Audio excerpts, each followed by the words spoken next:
I was drowning. Not in water, but in a sea of endless tasks, shipping labels, angry customer emails, and the constant deafening roar of my own self-doubt. My e-commerce dream, the one that was supposed to buy me freedom, had become a 24/7 prison. I was just a few bad days away from complete burnout, trapped by the very thing I'd built. But then, I stumbled upon 10 simple questions that changed absolutely everything. These exact prompts didn't just save my sanity, they're the reason my business exploded. And today, I'm giving all 10 of them to you. Section 1. The grind. My story of burnout. On paper, everything looked great. Sales were rolling in. I was an entrepreneur. In reality, it was a chaotic mess, fueled by cheap coffee and a paralyzing fear of failure. My day started before sunrise, not with some grand strategy, but with a frantic check of overnight sales before diving headfirst into the inbox abyss. I had the title of CEO, but I was also the customer service rep, the head of marketing, the packing and shipping department, and the social media intern who apparently never slept. I'll never forget this one Tuesday. I'd been up until 3 a.m. wrestling with a broken plugin on my website, only to be jolted awake at 5:30 by a notification that a huge batch of orders had the wrong shipping fee. I spent the entire day manually emailing close to 100 customers, apologizing, and fixing the mess one by one. By dinner, I had made zero progress on the new product launch that was supposed to be my main focus. I wasn't building, I was just putting out fires, constantly. My life had shrunk to just work and collapse, with no energy left for anything or anyone else.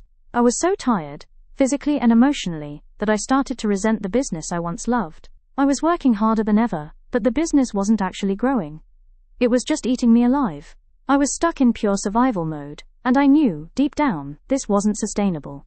I wasn't building an empire, I was building a cage, and I was its only prisoner. The dream of freedom felt like a sick joke.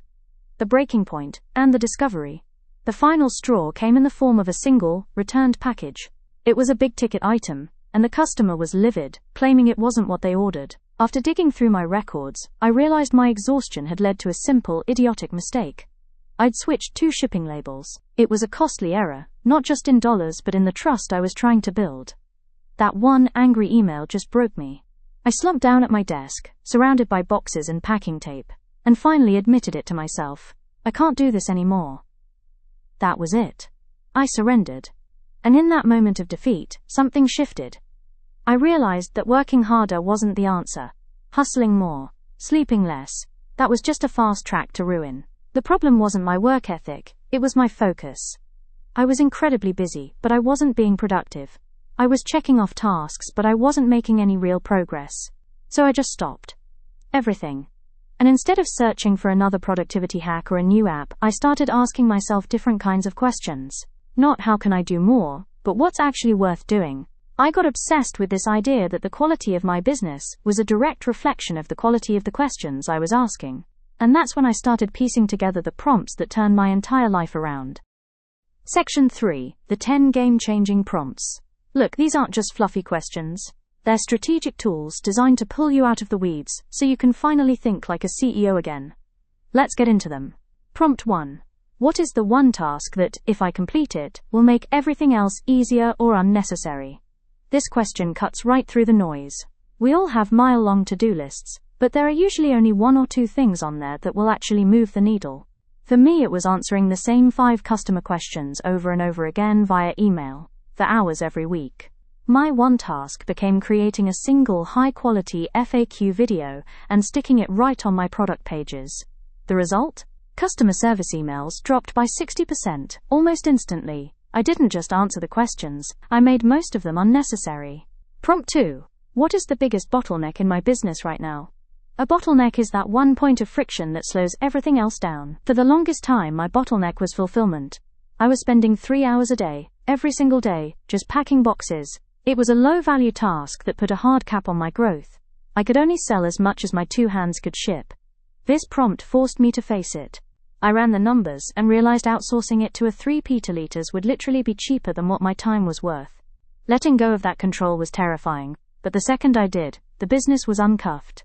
I could focus 100% on marketing and sales, and we could scale without being limited by me. Prompt 3. How can I apply the 80-20 principle to my business today? You've heard it, the Pareto principle. Roughly 80% of your results come from 20% of your efforts. I actually looked at my sales data. And sure enough, I found that 3 of my 15 products were generating 82% of my total revenue. And yet, I was spreading my marketing dollars and my energy almost equally across all 15. It was a facepalm moment. I immediately killed the ad spend on the duds and tripled down on my winners. Sales took off. The business got simpler and more profitable overnight. Prompt 4. What is one system I can create today to prevent a recurring problem? Recurring problems are the silent assassins of your time. A system is just a documented process that makes things predictable. I noticed that handling returns was a chaotic, time-sucking mess every single time. My system was to create a simple Google form for customers to fill out. It collected all the info I needed up front, order number, reason for return, you name it, and automatically created a task for me. This turned a messy, 15-minute email back and forth into a clean, 2-minute process. Systems are how you buy back your time. Prompt 5. What task am I doing that is far below my CEO pay grade? As the founder, your time is the most valuable asset in the business. You should be focused on strategy, growth, the big picture, not on tasks you could pay someone $20 an hour to do. I made a list of everything I did in a week and highlighted the stuff a virtual assistant could crush.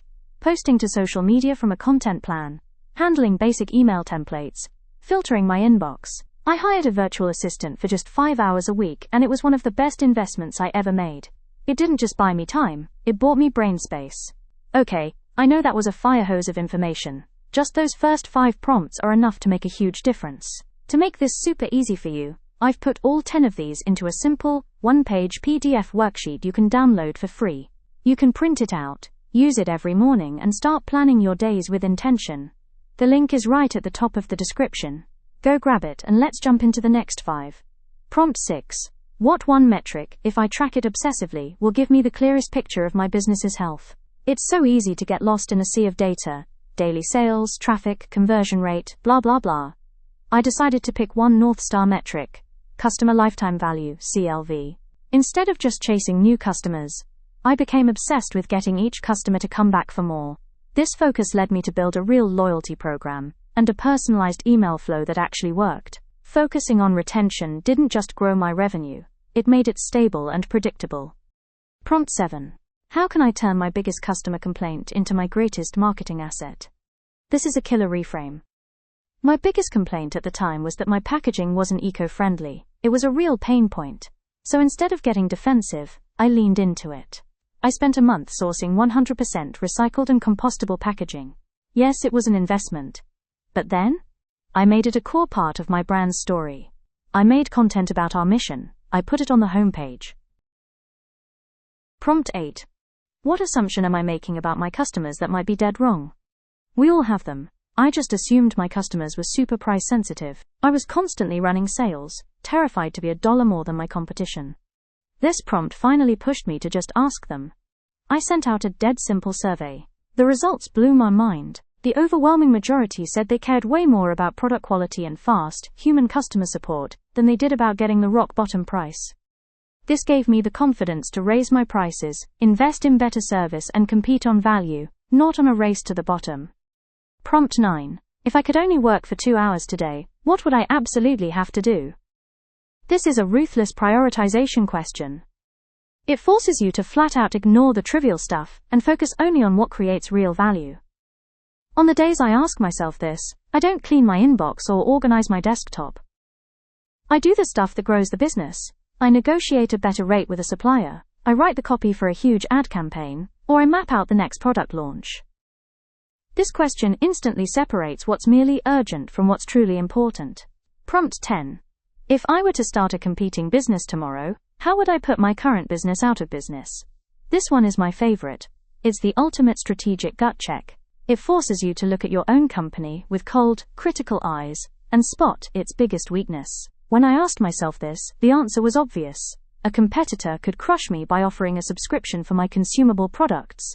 It was a huge vulnerability. So what did I do? I launched the subscription model myself. It now accounts for over 40% of my monthly revenue and has created a predictable income stream that completely stabilized my company. Section 4. The transformation. The business explodes.